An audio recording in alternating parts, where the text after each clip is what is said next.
Felices fiestas te desea la Secretaría de Prensa de la Presidencia de la República.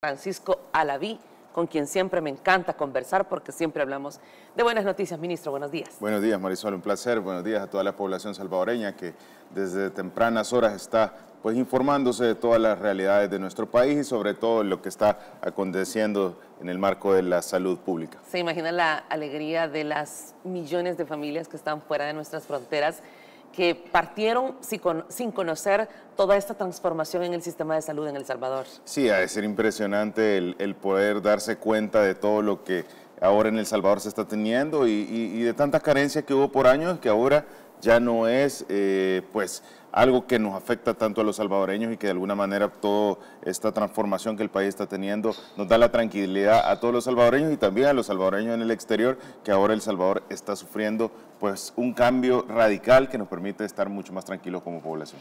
Así es, ya vamos a hablar más adelante de cómo cierra este año 2023, que sin duda ha sido un año exitoso en el tema de salud. Pero, ministro, primero quiero que hablemos de este moderno sistema de emergencia. Está listo ya para atender las emergencias durante todo este periodo vacacional.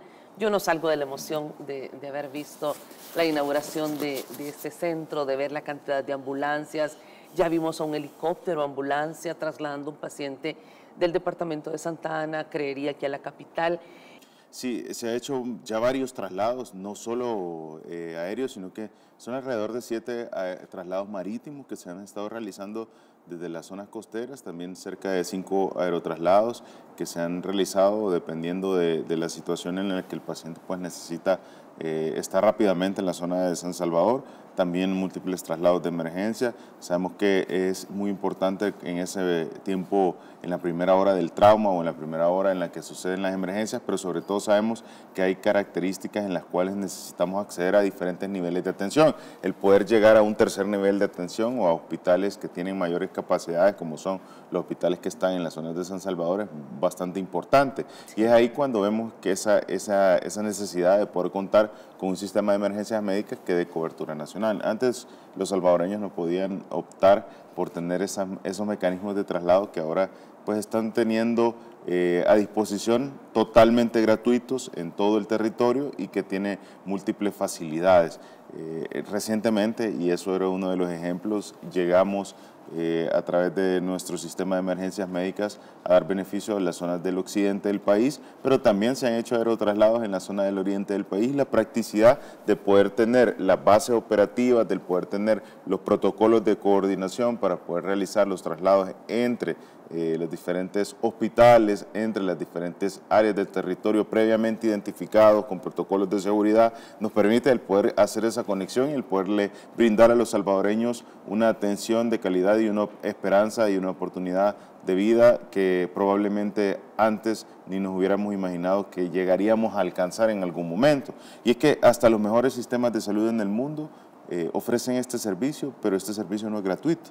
Y ahora los salvadoreños los tienen totalmente gratuito y a disposición para poder hacer hasta lo humanamente posible por poder poner a disposición lo último y hacer lo necesario para poder salvaguardar la vida. Ministro, ¿y todos estos servicios están también para la población que está asegurada o para la población, por ejemplo, pacientes del hospital militar? Totalmente. El sistema de emergencias médicas es un sistema de emergencias que funciona a nivel nacional, independientemente si la población es del Seguro Social, si la población es de Sanidad Militar o si la población es del Ministerio de Salud. Okay. Lo importante es que todos los salvadoreños estén totalmente seguros. Así que todos pueden hacer uso del sistema de emergencias médicas. Sabemos que las emergencias no responden ni de horario, ni de tipo de cobertura sanitaria. Realmente usted un accidente de tránsito lo puede tener en todo momento, en cualquier lugar. Claro. Entonces, definitivamente, el poder tener ese soporte de emergencia lo vamos a lograr si es totalmente universal. Y esa es una de las premisas que se logra a través de la salud pública. Y el acceso y las coberturas sanitarias universales son fundamentales en el marco de las atenciones de emergencia y eso incluye la atención prehospitalaria. Y sé que lo vamos a hacer porque ellos juegan un papel muy importante, los cuerpos de socorro, que por décadas fueron ellos los que con mucho esfuerzo salvaron las vidas de salvadoreños, porque ante la falta de ambulancias en el sistema de salud, pues eran los cuerpos de socorro los que lo hacían. Pero ahora viene todo este esfuerzo que vendrá, hay que decirlo, a sustituir de gran manera el trabajo que ellos están haciendo con las ambulancias, con todo el equipo médico que está listo para atender emergencias. ¿De qué cantidad de personal estamos hablando y de recursos, ministro, para esta festividad de Navidad y fin de año? Estamos hablando de cerca de 17.000 recursos solo en el sistema de salud que están pues, prácticamente activos en todo el sistema de salud. Recordémonos algo, el sistema de salud independientemente sea fin de año, sea periodos festivos, no para, sigue funcionando. Y sigue funcionando porque independientemente de las enfermedades no obedecen periodo vacacional. Este está totalmente activo para poder dar cobertura en todos los diferentes aspectos de los niveles de atención. Los programas continúan, las atenciones se brindan, los laboratorios funcionan, los diferentes niveles dan los programas y las coberturas correspondientes, los sistemas de emergencia más que activos, claro. Los planes de cobertura en periodos vacacionales correspondientes a atenciones ante quemaduras, desastres, incendios, la interrelación con las diferentes comisiones sectoriales de protección civil se activan. Entonces, es un trabajo que continúa. Son cerca de 17.000 recursos solo en el sistema de salud que se activan, ¿verdad? Que continúa funcionando para poderle brindar la atención. Yo creo que aquí hay que mencionar algo. El garantizar la seguridad de una población en un territorio no depende solo de una institución y no depende solo del sector público, sino que depende de muchos integrantes. Y en esos muchos integrantes se incluyen definitivamente los diferentes cuerpos de socorro, los comandos de salvamento, la Cruz Roja, la Cruz Verde, todas las entidades que tienen el objetivo más importante en la vida, que es garantizarle la salud a la población. Sí. Y es una labor que hay que agradecer, loable y que hay que admirar porque pues, se hace con un fin genuino que es el garantizar el bienestar de la población. Yo creo que quien va a entender esto es aquella persona pues, que en algún momento ha necesitado de esa loable acción, de esa loable ayuda que estos comandos de salvamento o que en su contraparte el sistema de emergencias médicas o la atención prehospitalaria de un sistema de salud pues le ha brindado. ¿Y quién más entiende la necesidad que aquel que ha tenido una emergencia y ha necesitado esa atención? Entonces creo que es una oportunidad para demostrarle a la población y para demostrarle también a aquellos países con los que no cuentan con un sistema de emergencias médicas que definitivamente se pueden hacer las cosas. Y el presidente nos ha encomendado que se haga todo lo mejor por la población salvadoreña y que se vayan arreglando aquellas partes del sistema de salud que no estaban bien. Y definitivamente una de esas grandes partes que no estaba bien en el sistema de salud porque no existía, prácticamente era inexistente, era el sistema de emergencias médicas porque no tenía la cobertura de poder atender a todo el territorio. Simplemente había una cobertura bastante limitada. ¿Qué queremos alcanzar? Queremos alcanzar que en algún momento, pues evidentemente los salvadoreños cada vez tengan muchas mejores condiciones sanitarias y para eso necesitamos integralmente ir fortaleciendo cada una de las partes que representa un sistema de salud. Y yo lo he mencionado en muchas ocasiones, los sistemas de salud no solo significa en la consulta que me va a dar el doctor en el consultorio, no solamente va a ser la consulta que me van a dar en el hospital, no, un sistema de salud implica mucho, un sistema de salud implica atención comunitaria, un sistema de salud implica atención epidemiológica, un sistema de salud implica atención prehospitalaria, un sistema de salud implica atención de tamizajes o profilaxis de enfermedades a través de identificaciones tempranas, abordaje de enfermedades oncológicas, abordaje de enfermedades geriátricas, salud mental, atención de enfermedades del adulto mayor, enfermedades crónico-degenerativas, enfermedades muy específicas, endémicas, enfermedades relacionadas a las temporadas. Entonces hay una infinidad de roles que tiene la salud pública que son importantes reconocer, pero que de alguna manera esta administración del presidente Bukele se ha podido crecer en muchas de ellas y elevarla a un nivel en el que ahora la población pues tiene una oportunidad de poder acceder con equidad, pero sobre todo con un nivel, con un estándar mucho mayor que el que se tenía antes. Y lo vemos desde la entrada en el presupuesto en vigencia. ¿Cómo podemos hablar que había una equidad o unos servicios de salud? Y a veces de repente a mí me llama la atención ver múltiples voces que dan opiniones, incluso múltiples medios de comunicación los más comunes escritos que básicamente emiten opiniones sin una fortaleza, un fundamento, cuando habían presupuestos de salud que eran de 600 millones y ahí no había opiniones. Y hoy vemos un crecimiento en tan poco tiempo que duplica el presupuesto en salud y sigue generando. Ahí vemos francamente que hay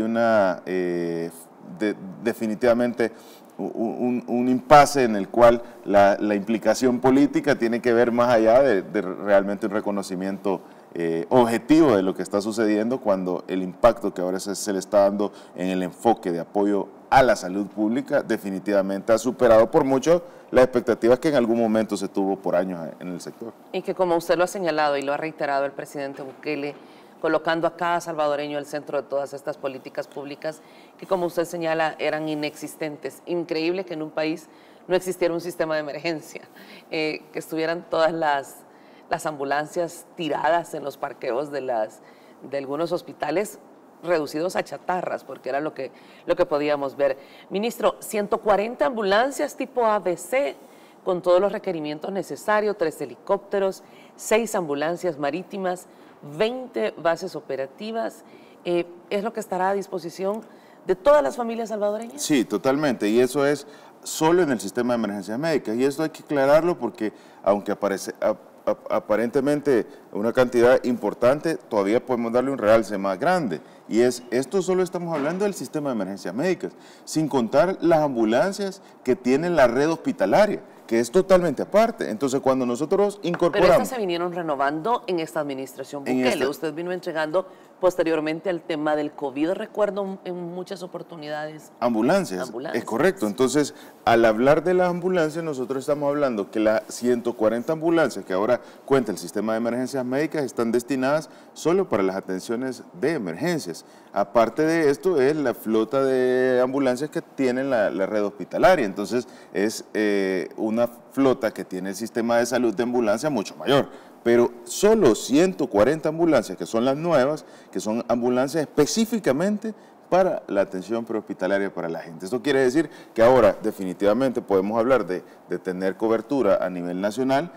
Definitivamente estamos en un proceso de ampliación de todas de estas atenciones de emergencia y de identificación de cuáles son los sitios donde mayor cantidad de accidentes de tránsito y también de diferentes emergencias se van presentando, y esto nos va sirviendo para ir creciendo y para poder ir ubicando estratégicamente y de esta manera acceder mucho más rápido a las zonas de los diferentes accidentes. Creo que el hecho de poder tener 31 hospitales y 700 unidades de salud aproximadamente, nos permite también tener esta posibilidad de contar en zonas de bases operativas, luego de despacho de ambulancias con mucha mayor facilidad. ¿Cuántas bases actualmente tenemos solo como bases BOSEM? ¿Qué son las BOSEM? Las bases operativas del sistema de emergencias médicas. Tenemos 17 bases operativas. Ahí, en estas bases operativas del sistema de emergencias, son lugares donde hay una recepción pequeña que es un teledespacho, donde tienen una base donde puede estar el personal, donde tenemos la farmacia,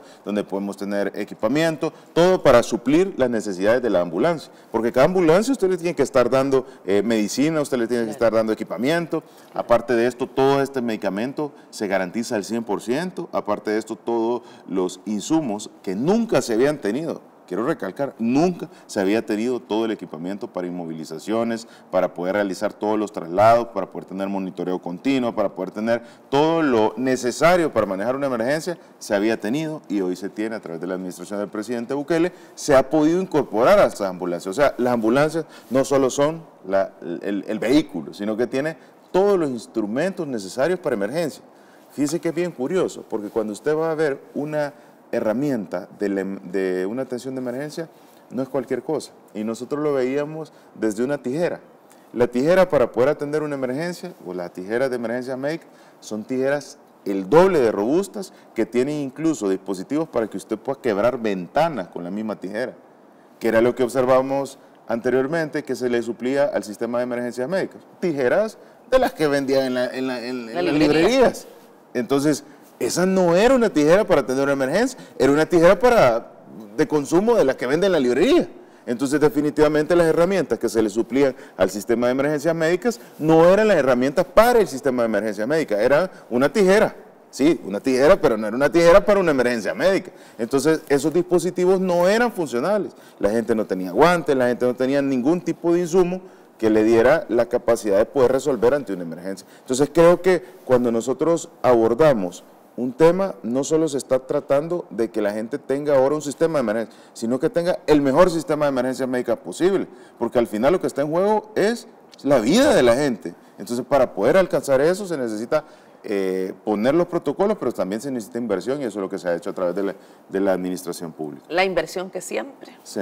Debió ser, la inversión que siempre debió ser. Definitivamente. Mecanismos de control, así como eventualmente están haciendo controles de seguridad. Usted marca el 132 y usualmente en el primer tono le contesta la llamada.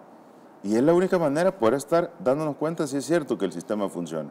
En la primer tono, luego que usted marca el 132, que la llamada es totalmente gratuita, le da dos opciones. Si usted tiene una emergencia médica, aprieta el número 1. Si usted tiene una teleasistencia que es para controles y ayuda en línea, marca el 2. Cuando usted marca el número 1, suena el tono y en el primero o segundo tono están respondiendo su llamada. Qué bueno. Vamos a ir a la pausa. Siga con nosotros. Y si está a punto de salir a trabajar, pues que Dios bendiga su jornada. Esta mañana tengo el gusto de conversar con el ministro de Salud, el doctor Francisco Alaví, y hemos hablado de cómo el sistema de emergencias médicas, del cual nos sentimos tan orgullosos como país, estará a disposición de todos los salvadoreños en este periodo vacacional. Recuerde, usted solo debe de marcar el 132 y el ministro nos garantiza que usted será atendido de inmediato.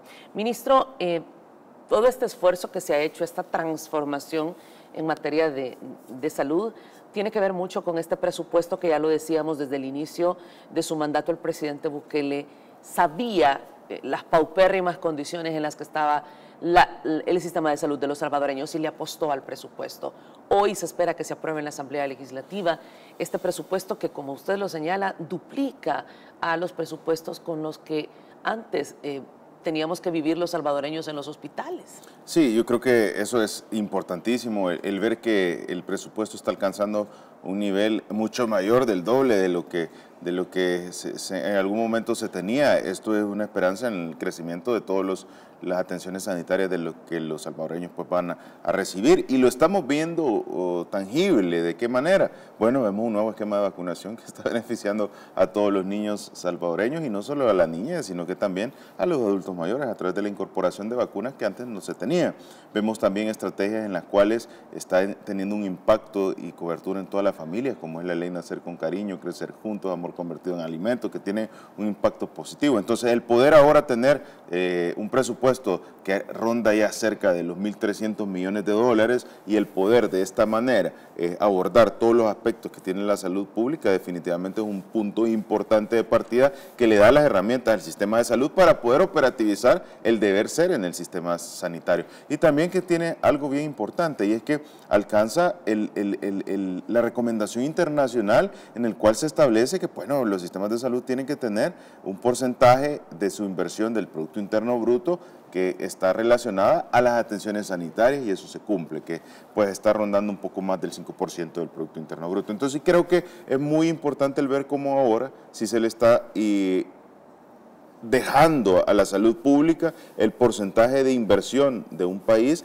que debe de dársele para que de esta manera la población esté mucho más segura. Nunca nada de estas estrategias se hubieran podido alcanzar con la visión desde una asamblea en la cual pues no se le daban los recursos necesarios. Usted tuvo que enfrentar una asamblea legislativa en medio de una pandemia, una sala de lo constitucional sumamente difícil que puso en riesgo la vida de muchos salvadoreños. Nunca se hubiera podido hacer ninguna de estas estrategias. Y al final, el que sale lesionado en todo esto es el pueblo salvadoreño. No se hubiera podido operativizar ninguna de estas estrategias con una dinámica poco favorable para la salud pública como la que se tenía en ese tiempo, ¿verdad? Veíamos una asamblea totalmente opuesta a la salud. Esa es la realidad. Una asamblea que quería dialogar los tiempos de incubación de un virus, que no entendía de la dinámica de una enfermedad nueva, que no tenía la más mínima idea de la comprensión de lo que estaba sucediendo. Entonces, creo que eso se puede extrapolar no solo a ese periodo, sino que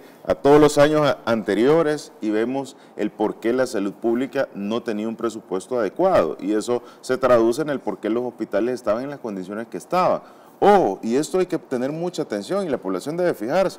¿Por qué nuestro sistema de salud no creció más? ¿Por qué nuestro sistema de salud tuvo que pasar tanto tiempo en esto? Un letargo. Un letargo. Entonces, si el sistema de salud hubiera empezado a crecer desde hace mucho tiempo atrás, el sistema de salud debería tener una condición mucho más madura en este momento. Deberíamos de tener una condición mucho más avanzada en múltiples situaciones, en tratamientos oncológicos, en tratamientos renales, en tratamientos de trasplante, en muchas otras cosas. Ahora, se está haciendo lo necesario para poder acelerar estos procesos, pero muchos de estos procesos requieren formación de capacidades de recursos humanos que no se forman en 2 meses, sino que requieren 3, 4 años para poder alcanzar capacidades necesarias para poder ayudar a desarrollar técnicas quirúrgicas, para poder desarrollar tratamientos médicos. Entonces, es muy importante tenerlo esto en consideración, porque ¿a qué se debe que haya sido tan complejo y que de alguna manera el sistema de salud hoy tenga ciertas deficiencias que no son tan fáciles de superar? Y aún así, con todo esto en contra, no se le ha negado ni se ha dejado de hacer lo necesario por cuidar de la población salvadoreña. Hay una voz constante de nuestra diáspora, nuestros hermanos que viven en el exterior, que señalan que en 30 años lo que no hicieron los partidos Arena y FMLN, hoy esperan que el presidente Bukele lo logre en 4 años de gobierno y de por medio una pandemia. Sí, y se ha avanzado a grandes pasos, y yo creo que es tan importante el avance que está siendo reconocido por otros países. El tema de la digitalización, el tema de la ley Nacer con Cariño, el tema del nuevo esquema de vacunación, el tema del impacto que está teniendo el cuadro de medicamentos, el hecho de poderle garantizar a todos los salvadoreños las coberturas de medicamentos. Bueno, mire, si hasta las camas se han cambiado. O sea, ¿cómo usted está viendo un sistema de salud que ha ido abordando cada paso, por más pequeño que parezca, pero que tiene un impacto tan importante en la salud pública? Desde los insumos odontológicos, las camas de los pacientes, los insumos médicos, los insumos ortopédicos, los insumos neuroquirúrgicos, los insumos maxilofaciales, los insumos que se están realizando para las intervenciones quirúrgicas, los insumos que se utilizan para poder hacer todos los procedimientos endoscópicos, los temas de los diferentes equipamientos que utiliza la red en rayos X, que está totalmente obsoleto. Jamás se había hecho una inversión tan grande en equipamientos de radiología como la que se ha hecho hoy. Jamás se había adquirido tanto equipo radiológico como la que se está. Son cerca de 30 millones en equipo radiológico. Solo en la administración del presidente se ha adquirido más tomografías que en todo el tiempo de existir el Ministerio de Salud en El Salvador. Es un dato impresionante, pero ojo, ahí sabemos que hay desgraciadamente una intención mezquina, que todos los salvadoreños lo conocemos, y es que todos estos exámenes iban a las redes hospitalarias privadas, y hay que decirlo, porque lo vimos de cerca. Por décadas los pacientes morían porque no podían pagar una resonancia magnética, $300 en un hospital privado. Es correcto. Entonces, todo esto por años se manipuló, por años se monopolizó, para poder ir generando que la población, como no tenía acceso en el sector de salud pública, tuviera que ir a las clínicas privadas. Lo mismo sucedió en hemodiálisis, lo mismo sucedió en endoscopía, lo mismo sucedió en diferentes áreas especializadas como cardiología, imágenes, y bueno, lo demás del cuento los salvadoreños lo conocen. Lo sabemos muy bien. Exacto. Entonces yo creo que basta con observar todo esto y analizar qué es lo que se ha hecho en la salud pública para darse cuenta que el objetivo, que lo que se está buscando y lo que se está alcanzando es ir solucionando todas esas cosas que intencionalmente se generaron para poder beneficiar a mucha gente en el área del sector privado. Entonces, ¿por qué estamos adquiriendo una gran cantidad de equipo de imágenes y de diagnóstico? Bueno, para que la gente no le toque pagar la resonancia, para que la gente no le toque pagar la tomografía, para que la gente no le toque pagar la ultrasonografía, para que la gente no le toque pagar la endoscopía, para que la gente no le toque pagar el CEPRE, para que la gente no le toque pagar el material de osteosíntesis de los clavos de las placas de ortopedia, para que la gente no le toque pagar el material de neurocirugía. Sí. Entonces todo eso se orienta para que la gente no le toque pagar la diálisis. Sí.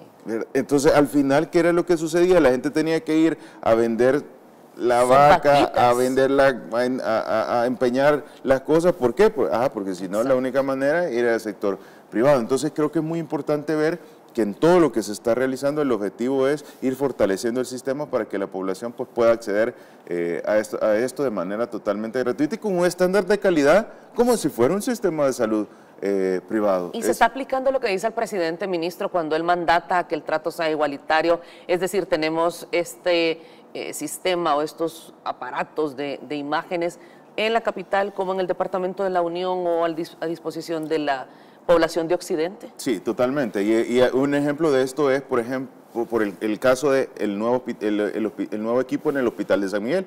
San Miguel tenía un equipo de tomografía que era viejito, ¿verdad? Y ahora tiene uno de los equipos mucho más modernos que hay en todo el territorio. 128, le voy a poner un comparativo. El equipo de tomografía del Hospital de San Miguel es exactamente el mismo equipo del Hospital de Salvador. El mismo, no hay diferencia. El mismo nivel de capacidad. O sea, tan complejo es el del Hospital de Salvador como complejo es el del Hospital de San Miguel. Entonces, la misma capacidad tecnológica y de análisis tienen los dos equipos para que de esta manera se pueda cumplir, que la población pueda acceder, independientemente esté en Oriente, o esté en San Salvador, o esté en Occidente, pueda acceder a los mismos equipos. Y ahora no solo en San Miguel, sino que el Hospital de Usulután tiene un nuevo equipo de tomografía. El Hospital de Usulután nunca había tenido tomógrafo, nunca. Impresionante. Ahora tiene un tomógrafo. Y ahora también tiene un tomógrafo nuevo el Hospital San Rafael, que tenía un tomógrafo viejito que ya no funcionaba. Y tiene un tomógrafo de altas capacidades. Y también tiene un tomógrafo nuevo el Hospital El Salvador. Y también tiene un tomógrafo nuevo que acaban de llevar, lo que lo están instalando el Hospital Rosales, uno nuevo. Y también tiene un tomógrafo nuevo el Hospital Saldaña. Y así vamos llenando de tomógrafos para que la población pues no tenga que ir a pagar los $400 al sector privado, sino que se lo hagan gratuito en los hospitales nacionales. La verdad que yo creo que todos los salvadoreños, al igual que yo, nos emocionamos, ministro, porque de verdad causa una enorme emoción, sobre todo cuando hemos estado tan de cerca viendo estas condiciones de salud en las que morían tantos pacientes. Hablar, por ejemplo, de los ventiladores, ver a 2 internos con un ambú turnándose para, ni siquiera los ambú eran suficientes para los pacientes que estaban en los diferentes hospitales y ver cómo se perdían las vidas de jovencitos, de una madre, de sus hijos llorando. Y ahora la compra de ventiladores que se hizo en medio de la pandemia, mientras todos los países del mundo los requerían, nosotros los teníamos, gracias a Dios. Sí, y eso nos permitió salir adelante y es por eso que evidentemente los reconocimientos internacionales que se le hicieron a El Salvador, pues venían de todas esas capacidades que El Salvador tuvo. ¿Y de dónde surgieron esas capacidades? Bueno, primero de tener la visión del presidente Bukele, que dijo, bueno, esto es una enfermedad de salud pública importante, con un potencial que en su momento iba a ser pandémico, luego que fue pandémico, pero que en el momento se tomó la decisión y teníamos las condiciones necesarias. Eso nos permitió poder salir adelante antes que la mayoría de países con tener los equipamientos y las condiciones necesarias. Y no solo los ventiladores, la dinámica no se ha perdido. Hace un par de semanas atrás estamos recibiendo las bombas de circulación extracorpórea que en 30 años no se habían comprado en el país. 30 años sin comprarse bombas de circulación extracorpórea. ¿Cuántas veces hemos escuchado en múltiples ocasiones que la cirugía cardiovascular en el país no ha habido? Pues sí, nunca habían comprado bombas de circulación extracorpóreas. Y ahora se están comprando bombas de circulación extracorpóreas con capacidades que superan cualquier tipo de procedimientos, que nos podrían dar el soporte para cualquier tipo de necesidad. Y esto permite que los salvadoreños pues estén mucho más seguros ante cualquier necesidad. Y nos decían los cirujanos cardíacos, de lo que, por cierto, los cirujanos cardíacos en el país son pocos. Los mismos cirujanos cardíacos, la mayoría de los que trabajan en el sector público, también trabajan en el sector privado. Nos dicen, miren, ustedes tienen ahora los equipos más modernos que tiene el país. No está ni en discusión que sean entre lo público, no, en el país ustedes tienen los equipos más modernos. Y qué bueno que los equipos más modernos no es que los tenga el Ministerio de Salud, los tiene la gente. La gente tiene los equipos más modernos, porque el Ministerio de Salud representa a la población. Qué mejor manera de sellar con esas palabras este bloque, ministro. Vamos a ir a la pausa. Seguimos conversando con el doctor Fran Alaví al regresar. De salvadoreños que han llegado del exterior, que tuvieron que emigrar de esta zona, porque hay que decirlo, era una zona que desgraciadamente vivía bajo el dominio de las pandillas buena parte, y ahora llegan y se encuentran con esto y los veo muy emocionados. Cuénteme cómo está funcionando.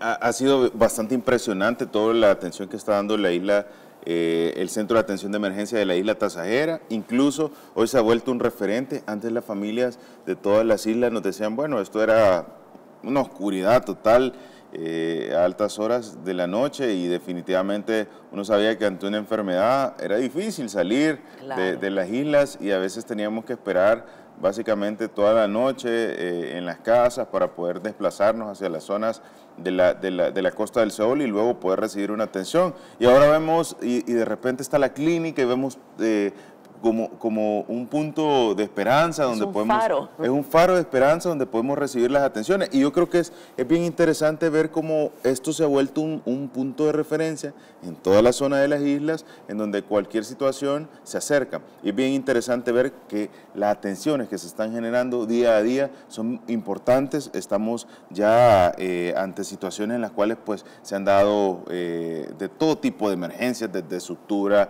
accidentes, caídas, golpes, dolores abdominales, convulsiones, unas infinidad de atenciones de emergencia, fracturas, que incluso han sido necesarios ya manejos dentro de la isla, tanto de pacientes nacionales como pacientes extranjeros que han andado por la zona y que han llegado hacia el lugar. Definitivamente está brindando una atención importante a las islas, pero sobre todo el ver la tranquilidad de las familias, de los habitantes de la isla de Tasajera es impresionante. Usted no tiene una idea de lo tranquilos, pero sobre todo de lo agradecidos que están con el presidente, con el Ministerio de Salud, en general con el país, todos los habitantes de las zonas de las islas a través de esa atención, porque ahora no solo saben que van a tener atención, sino que tienen un respaldo de todo un sistema que les va a brindar lo necesario para poder ayudarlos. Hemos tenido el caso, y es bien interesante, una letalidad dentro de la isla, un paciente adulto mayor que falleció por causas naturales, pero lo llevaron a la clínica y estando en la clínica pues se dio el diagnóstico del paciente. Dentro de la clínica, ya el paciente estaba fallecido, pero los familiares estaban agradecidos. Decía, usualmente les hubiera tocado ir, gastar, llevarlo hasta la unidad de salud lo declararan o hacer todo el proceso, claro, pero que realmente en ese momento ya en la clínica le pudieron dar todo lo que fuera necesario para la evaluación. Y eso es doloroso, es un momento que uno no quisiera, pero ahora tienen el soporte dentro de la isla. Y eso les permite hasta cierto punto una infinidad de apoyo que antes no se contaba. Entonces, cuando uno tiene un centro de atención de emergencia o de atención de salud, uno puede tener también un repertorio de posibilidades que le facilitan todas las oportunidades y que les puede dar una luz en un lugar donde es inaccesible, donde hay dificultades, donde es remoto. Y en el tema de la isla, aunque sea no tan lejano, pero la brecha de poder alcanzar la zona costera, evidentemente por ser una isla, es sumamente complicado. Entonces, la población está muy agradecida, pero sobre todo las atenciones que se están brindando permiten poner a esas más de 2.400 personas mucho más seguras gracias a la visión del presidente. Ministro, si bien tenemos una transformación en el sistema de salud enorme que es innegable, el sol no se puede tapar con un dedo por más que existan voces disonantes queriendo hacerlos. Pero ¿cómo lidiar con una población que ya estaba enferma, ministro? Porque hay que decirlo, en El Salvador se descuidó la salud por 40 años de los salvadoreños y tenemos una serie de enfermedades crónicas. Usted lo conoce mejor que yo, que ha estado en el sistema de salud. ¿Cómo lidiar con toda esta población enferma? Es complejo porque existen muchas enfermedades crónico-degenerativas que hay que tener en consideración y que son la mayoría de las responsables de las afectaciones finales de las enfermedades. Y ojo, nosotros podemos tener enfermedades endémicas, pero siempre existen enfermedades de base que son las responsables de las complicaciones que pueden tener las enfermedades endémicas. Por poner un ejemplo, una persona puede tener una diabetes no controlada, ¿vea? Pero de repente esa persona con diabetes no controlada se enferma por un problema respiratorio. Y luego el problema respiratorio en una persona normal solo hubiera sido un problema respiratorio, pero en una persona con diabetes termina generando una complicación a esa persona con diabetes. Y la complicación es a causa eventualmente de la diabetes no controlada, que en algún momento es a causa de muchos años de no haber tenido un control. Entonces, es bien importante el tener en consideración que por años la población ha venido con enfermedades crónicas degenerativas que no recibieron un adecuado tratamiento, que no tuvieron una identificación temprana, enfermedades renales crónicas que siguen creciendo, que nunca se les dio un abordaje importante con la detección temprana. Claro. Bueno, es más, yo recuerdo que la enfermedad renal en el país básicamente estaba condicionada al tema del pago financiero. Quien no tenía la posibilidad de pagar para irse a ver en lo privado o a ver en lo privado, porque hasta nefrólogos es difícil que el sistema de salud pública los tuviera. Entonces, quien no tuviera la posibilidad de poderse ir a pagar, entonces todas estas condiciones iban generando que la población pues tuviera esas deficiencias. ¿Qué es lo que se ha hecho? Avanzar mucho en los tamizajes, hacer todo lo necesario, pero hay enfermedades en el día a día que van a ser complejas irlas avanzando y que requieren mucho tiempo y trabajo. Ejemplo de ello es el reconocimiento que está teniendo El Salvador en la estrategia HEARTS. ¿Qué es la estrategia HEARTS? La estrategia HEARTS es el que nos da el control de la hipertensión arterial. Y en esto está siendo reconocido el país sobre la mayoría de los países. Bueno, el país tiene la estrategia más madura de todos los países de la Organización Panamericana de la Salud. Pero los resultados no los vamos a ver ahorita, los resultados los vamos a ver a un mediano y a un largo plazo. ¿Y cómo se alcanzó eso? Bueno, trayendo los medicamentos combinados. Ahora ya no solo le dan enalapril, que era lo usual que se daba anteriormente. Cuando había.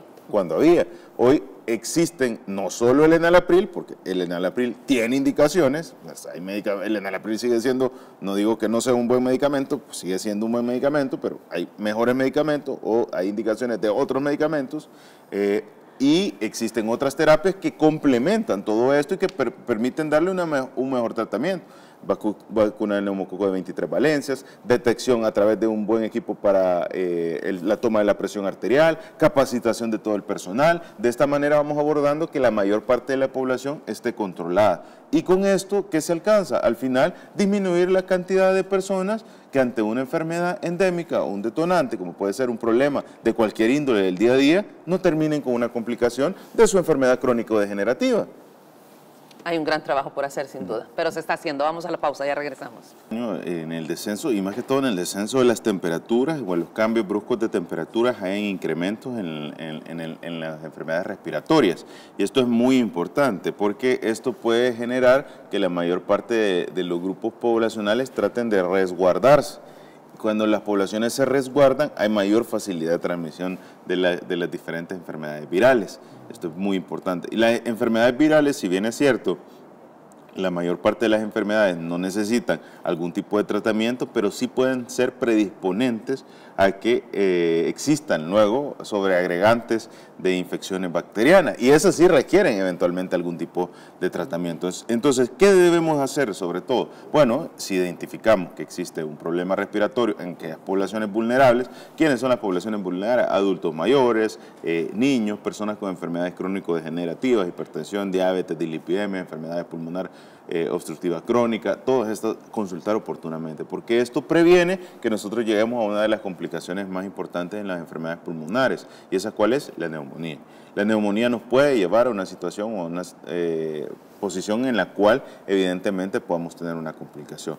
¿Qué quiere decir esto? Bueno, a nivel internacional existe un estándar en el que dice, bueno, existe un porcentaje de las poblaciones en cada uno de los países que puede tener una letalidad por neumonía. ¿Y cuál es el estándar aproximadamente que se considera, aunque se oye pues mal, pero que es lo que internacionalmente es aceptado, un 15% de letalidades por neumonía? Es considerado un estándar como aceptado internacionalmente por complicaciones a causa de una enfermedad respiratoria por una neumonía. ¿Cuál es la cantidad de afectaciones que hemos tenido? Menos del 7%.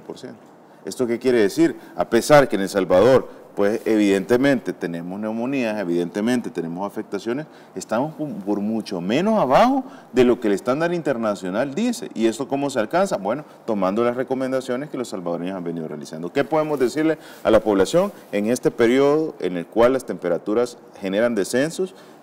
Aquellas pacientes que son hiperreactores bronquiales, que son los principales pacientes que desencadenan problemas pulmonares, presentan cuadros en los cuales no necesariamente es una infección pulmonar o no necesariamente es una infección viral, sino que estos probablemente pueden llegar a tener un problema en su fisiología pulmonar que condicione luego a un factor de infección sobreagregada y una cadena que después pueda llevarnos a un problema de neumonía. Entonces, la recomendación es, si usted es un paciente de riesgo, edades arriba de 60 años, o en niños, o pacientes con enfermedades crónico-degenerativas, o hiperreactores bronquiales, o enfermedad pulmonar obstructiva crónica, o un paciente que definitivamente los síntomas son demasiado alarmantes, pues consulte oportunamente. De esta manera, con un tratamiento médico, con las terapias necesarias, podemos controlar el cuadro rápidamente y evitar un suceso de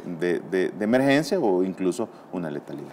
Gracias, ministro. Siempre ha sido un gusto conversar con usted a lo largo de este 2023. Creo que todos los salvadoreños nos quedamos con un año histórico.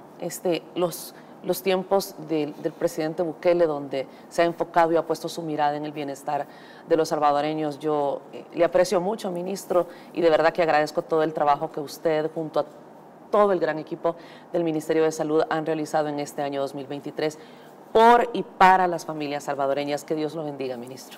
Gracias, Marisol. Para nosotros es un honor como equipo del Ministerio de Salud. Creo que lo más importante cuando uno ejerce la medicina es hacer lo necesario por ayudarle a la población en la salud. Y creo que todos los que trabajamos en el Ministerio de Salud tenemos ese interés genuino de ver que nuestro sistema de salud mejore, porque a todos nos tocó aprender en las peores condiciones, en las condiciones en las que no había nada, en las que no teníamos rayos X, no existía tomografía, no había ni hilos para suturar. Entonces creo que queremos cambiar esas realidades, porque no es justo que la gente tuviera que pagar con su vida por no tener las condiciones necesarias. Y ahora es nuestra obligación el poder cambiar esas condiciones desde esta responsabilidad que ahora representa el trabajo que tenemos. Gracias, ministro, y a trabajar mucho más en el 2024. Felices fiestas te desea la Secretaría de Prensa de la Presidencia de la República.